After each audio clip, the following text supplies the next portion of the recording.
சகோதரா, நீ ரட்சிக்கப்பட்டிருக்கிற ரட்சிப்பு எப்படிப்பட்டது என்பதை நீ இன்னும் பார்க்கல. நீ கிறிஸ்துவை போல வாழக்கூடிய ஒரு வாழ்க்கைக்காக நீ ரட்சிக்கப்பட்டிருக்கிற. ஒரு நாள் கூட குறை சொல்லாம உன்னால் வாழ்ந்துட முடியும்.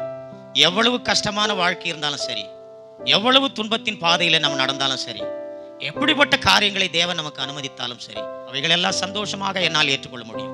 இயேசு கிறிஸ்து இந்த பூமியில தேவன் அவருக்கு அனுமதித்த வாழ்க்கை சாதாரணமான வாழ்க்கை இல்லை, சிலுவையின் வாழ்க்கை. சந்தோஷமா ஏத்துக்கிட்டாரு.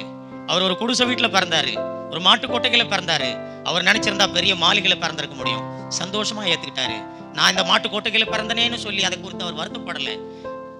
அவருக்கு மனம் திரும்பாத சகோதரர்கள் இருந்தாங்க, அவர்களெல்லாம் அவருக்கு எவ்வளவு கஷ்டங்களை கொடுத்தாங்க. ஆனாலும் அவர்கள் மீது அவர் எந்த குறையும் சொல்லலை. சகோதரா, அப்படிப்பட்ட வாழ்க்கையை நீ வாழ முடியுதா? ஒரு அவிசுவாசமான கணவனோடு கூட ரட்சிக்கப்பட்ட ஒரு மனைவி வாழ்ந்துட முடியும்.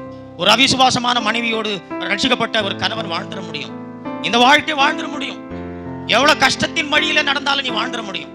சந்தோஷமா வாழ முடியும், பரிசுத்தமா வாழ முடியும். இது சாதாரணமான வாழ்க்கை அல்ல, இது ஒரு மகிமையான வாழ்க்கை. இந்த வாழ்க்கையை இன்னைக்கு கிறிஸ்தவர்கள் மறைத்து விட்டார்கள். இயேசு கிறிஸ்து சொன்ன உபதேசத்தை எல்லாம் மறைத்து விட்டார்கள்.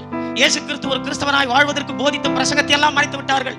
வெறுமனமே இயேசுவை ஏற்றுக்கொண்டியா, அவ்வளவுதான். நீ எவ்வளவு பணம் கொடுத்தா கர்த்தர் உனக்கு எவ்வளவு கொடுப்பாரு?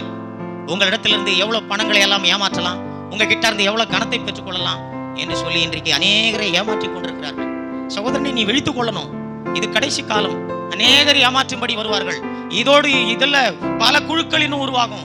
எல்லாருமே இந்த பைபிள்ல இருந்து தான் எடுத்து பிரசங்கம் பண்ணுவாங்க.